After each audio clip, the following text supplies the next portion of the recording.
Hello. Nice to meet you for the first time. Oh, I think second time in this 1 month. It's basically something that kind of says, okay, oh, they don't have to care because they know what it is. Like, okay, தேவதை கதை கேட்ட போதெல்லாம் நிஜமென்று நினைக்கவில்லை, பின்புதான் நம்பி விட்டேன் மறக்கவில்லை. No, இது ஒரு படத்துல வர இது இல்ல.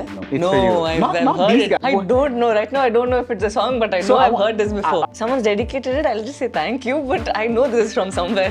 No, it does. I don't do well with compliments. If someone gives me compliments, I feel like hiding under the rug. That I can't take.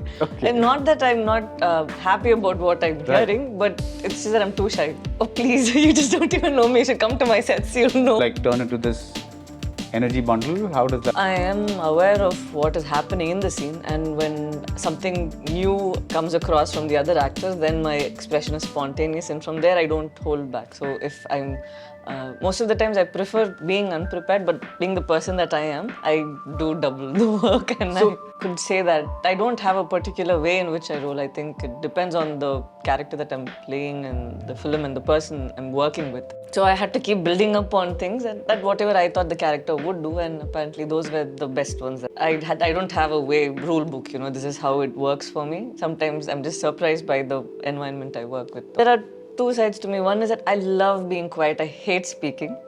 But no, after I've come into the industry, I've started speaking more because I want to express how I feel. Because, you know, when someone talks to you, if I went and hid or I said, no, I'm not going to talk to you, you'll find this girl very weird.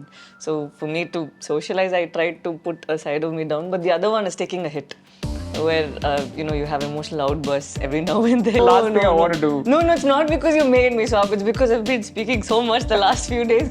I feel like, okay, what am I going to say next? Relatively new and probably not as you know, known as kind of a thing. You become the selling point of the film. Does it give you a feeling of no, I mean, it's a natural feeling, right? I mean, like, for, you know, what did she really say? I think there's still this simple side inside that doesn't think too much. Right now, when you said Sai Pallavi, I didn't put a lot of thought into that, because I was only trying to see how the trailer looks, whether it gives the feeling that, you know, this is what's there in the film and do I want to go watch it. So I don't look deeply into what my presence does to the industry, but I get a lot of joy and happiness playing the roles that I do. Right. And that is the thing that, you know, gives me a lot of satisfaction, I think, compared to all of this. Even if you didn't have a Sai Pallavi and you had me play the protagonist, I would still be okay. And I'd still want them to come and watch the film and enjoy it. I think being in front of the camera and playing that character itself is a big deal. If I was someone from the audience, I wouldn't care whether who's ever name. I know that is the actor, this is the story. No. I'm just happy if they like the movies that I'm wanting to present. That is all. Otherwise it gets very complicated. Why? The fact that I thought I'm just still myself and nobody, and not holding myself to a tag or whatever film that I'm doing, gave me a lot of freedom and maybe that little bit the edge, you know, where you just don't care. You're just doing it for the joy of the films, and when it comes across through the screen and they enjoy it, I think that's how it's worked. Once I start taking myself seriously and thinking it's this way, I think it takes away the joy that I get, and there's always another part of me that thinks, oh, will this work? Will I get the same amount of love when I do this? So that is not, I think it holds me back a little. All these roles, right? Yeah. That's what you're here for. But maybe your mom does it, maybe a manager does it, whatever it is. When it comes to the remuneration, I see which project can offer what. I think the time, if we take the time when I was, say after, I can't name the film, but if the film can only offer so much, I make sure I'm not a burden. It's not a burden, and I'll take what it gets, because in return I get the joy of being part of a good film. And if like I think I said that in another interview, if I was a doctor, I'm not going to do free service. I know whom to charge, and I know for whom it should be. That's how it is even when it comes to films. I know if they can provide me so much, then I ask them. If they can't, I'm happy doing the role. Loved by now that, you know, this film is not going to do well. Not many people are going to watch this film. Anytime I read a script, I read the whole script as it is written. So it becomes easy for me to see whether whether I see myself in the film, or whether I would go and watch this film in the theatres. Right. So if it's something that I would want to see on screen, I look more deeply and see if I see myself in the character. When that works, I think I go ahead. Most of the times I've been right. Sometimes I've been wrong. in the sense, not the way, it might have been different on paper, but it's different when it's, so those times I take it as a new learning where I know, okay, so next time I read a script, if this plays this how you feel, then maybe we need to ask more questions and make it sharper. So it's not like I have, I've reached a place where I'm aware of how the film is going to turn out to be or anything, but my approach has always been the same, where if I'm entertained by what I read and if I'm seeing myself in the character, I go ahead and do it. Right, and I hope that transfers to the other person. But I'm just one part of the audience. The films that I like, I don't know if my sister would like, so it's always that gamble, you know, that they enjoy my choices. Which one? Out of the dubbing studio. And I thought, okay, this shouldn't be the film that she think that I was very happy doing. And when she walked out without saying anything, I was heartbroken. And she calls me from the car and she's sobbing. She's like, okay, I want to come back and see you. And she cries for 15 minutes straight. She said, I don't know, I've seen you cry. You cry at home, I see you all the time. But that made me feel so uncomfortable. She's a good critic. I look forward to what she has to say. So, yeah, I know for a fact that in our family we have different people having different opinions. So I know when I choose something, and I don't know if we'll ever get, or I'll ever get to be part of a film which gives across this thought in a very I can't say non-commercial, but having the other extra, okay, like, you know, let's push her to that extreme. It's just this girl living that moment and going forward. Right. So I felt happy that none of the scenes were, you know, placed over there to create empathy or to make you feel like, oh, this is too much pain. It's journey when she's put in a situation or an environment that she's not prepared to handle. Oh no, I actually wish we did this interview after you watch the film or after the release. Yeah, okay. I just feel bad that I have to stay in this zone, which is more safe. But okay, this is all I'll be able to say. Are you like, the more different she is from me, the better, because then I'll get to explore something very, very different. Well-written roles. It doesn't matter whether I connect with it or not. If it is well-written, it is okay. Even if you have me do the most unpleasant things, if you have a reason and if the arc seems legit, then you'll want to play that character, because you know people exist this way, think and function the same way. So, but you need to have a reason for why they're like that. You can't just place them there. It'll look like you took some liberty and you made them do one scene, one more scene. Right. So I look for how the character is written. See, yeah, I've acted in one, and I'd like to see you as a serial killer. Okay. Because you have the stage, right? And to see this face being turned into that, I thought would be really kind of... It will be interesting. It is. I think, imagine myself, sometimes you see a few films, you'll think, oh, I wish I'd get a role with that. I've seen Go in the Madri. I think that's a little bit of it got, a part of me felt a little satisfied when I did Shyam Singh Roy. I had to play someone from a different time. But it'll be nice, like how you said, if I had a full-fledged role for a longer... It's very difficult for me to play roles which I've already done before, because I'll have to find new ways in which I can express without making it look monotonous. But when it's haven't explored before, it's fun. I can see how I look when I'm evil or a little... Okay. Speaking of that, you know, like how do you handle that when your statements are twisted, which happened recently, and so manufactured this headline out of what I understand. This is not the first time it happened. Previously, I think 3-4 years ago, I was at a press, not meet, but you know, you have the dailies that question you without the video on. So they had asked me, how is it that all Malayalam actors seem to speak Telugu so fluently? I said, I'm not Malayalam, I'm Tamil. And I think a year or two later, there was a headline which said, Sai Pallavi yells at a reporter for calling her a Malayalam. That became so viral, and that's what hurt me so much, because I said, you know, it's okay for you to correct. Imagine if someone went and told Fahad or Dulkar, oh, being a Tamilian, how do you do that? Or being a Telugu person. Or imagine if someone up north, just generalized. Sometimes you think it's nice if the other person knows you before they interview you. So that was the kind of reaction that I gave. I said, no, I'm not from there, I'm from Tamil Nadu. But you got that, they took it and I had a person at the airport tell me, she spoke to me in Malayalam and then she said, oh, you're sorry, I know you get angry when I speak in Malayalam. I said, no, that is not me, but how much can I explain to her? But by that time it had blown out of proportion. And it was not the first time. That hurt me more actually, because I know how much love I've got from Kerala, and Premam has made me what I am today. That's where it all began. Be it how I approach roles or what I want for myself, that's where it all began. And it hurt me more when it hit my home ground, you know. It's like, hey, that's where I began. You shouldn't have done that. This one was a clear misinterpretation of what I said, but I thought it's best if I clarified it in English instead of the language in which I spoke, Telugu, because the people, I think, whoever had seen it were from the north, and I don't know if they got the right sense of it. So that is why I even did it. That day I was surprised because I did not take a political stand. I was thinking, correct adana pesnu. Nama yaru hurt panna venda. How can you take offense out of me just saying, please don't kill it? As ordinary as a person can be. And when you go out there and you ask somebody, idikaga, you will say, no, I just hope no one fights or does that based on something which is as, personal as a religion. So that is all that I even wanted to say, but I didn't know it would take this turn. But again, this is new for me, knowing that. It'll be for a day and then it'll be gone. I didn't know that, it'll take this long. So I was just surprised seeing how sometimes people don't clarify before. If I saw an interview where you said, oh, Sai Pallavi is such a... And then imagine I stopped and I took offense to it. Right. And imagine after that you had completed saying such a good person. You get it, right? That you're not fully aware of. I was baffled only seeing that. I thought, okay, maybe if you're going to be hurt, watch the whole interview and see that that's not what was intended. How much ever I tried to be myself, I know that there is one layer which is going to make you think, even after I speak, it might be like, oh, are you going to do this?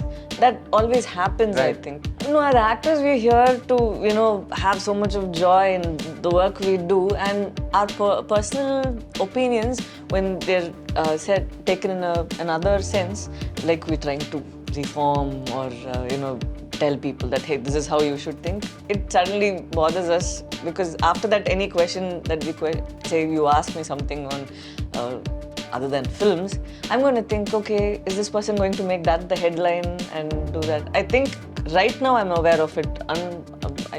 I've never felt that way with video interviews, because I know that, I felt that at any point of time people are going to watch the whole thing or go back and check what happened.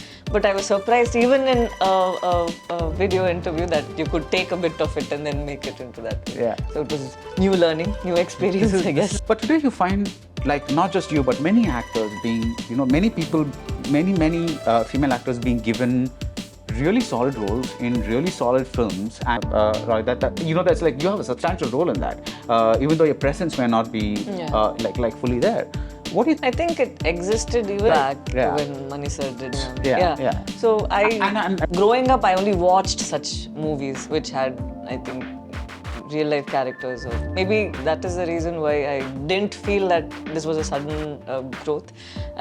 But after I came into the industry, the scripts that I was given always had something more for women to play, and I think I'm glad that I'm come during a time, like how you said, maybe in between there was this space when it was just the male protagonist being offered, having the bigger chunk of the cake. So, but now I have no idea why it's changed this way, or maybe it's because people started choosing such roles and a lot of people declined ones which weren't as fancy, or how you call that before, where you're just there for a song or two. If I had to go watch a film and it just had, women in it, and it had just this environment where you spoke about female empowerment and all that, I don't know if someone would be interested to watch a full-fledged film. But instead you show a part of a person's life. And just like how you have a hero's film, you have so many things happening. So for me, that is what entertains me when I watch a film. It shouldn't be that just because you have a female protagonist, it has to be everything. It's nice when it's from her perspective, but you have so much more to offer.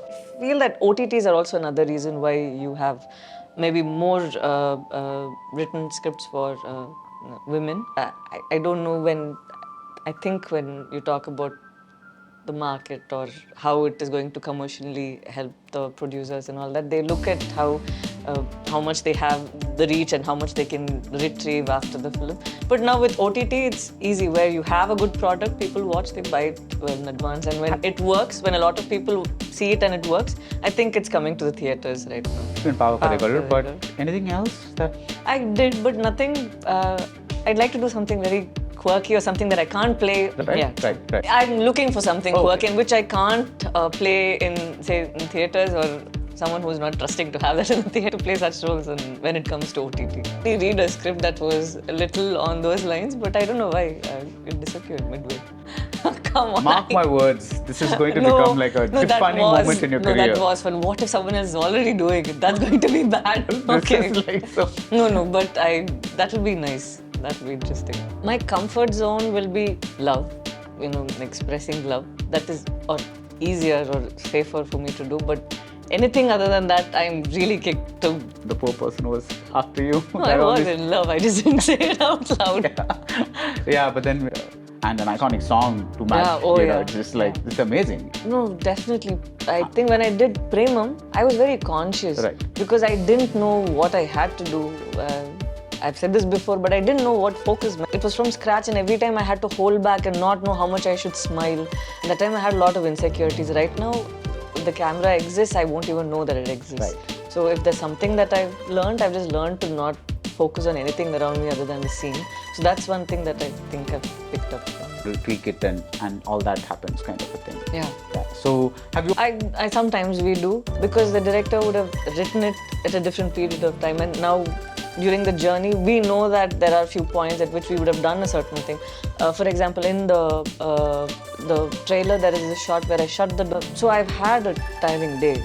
At that point of time, what was written on paper was that she comes inside, she shuts the door, and then she walks off, and we just hear her breathe or something like that. I'm not very sure of what that. Right now I said, let's shut the door. She just wants the noise to go away, and she's so tired that she wants to go down. If I was there, that woman, I would just want to sit wherever I was, not go to the bed and sit or anything. So such conversations we have, and I think it's work. Nice when directors are open to it, but when it involves a huge change in the character, then we need to speak about perspectives and the larger picture, because I'm just traveling with my character, and I can be wrong when I just say, hey, my character doesn't do that. But right now, according to the story, it's nice if she does this, otherwise we need to have another scene to when it involves the character doing something different, then we have a conversation. Otherwise I say I prefer doing this, and they've been okay. Is there a way you find you have to freshen yourself up as an actor, and if so, what do you do? I don't consciously look at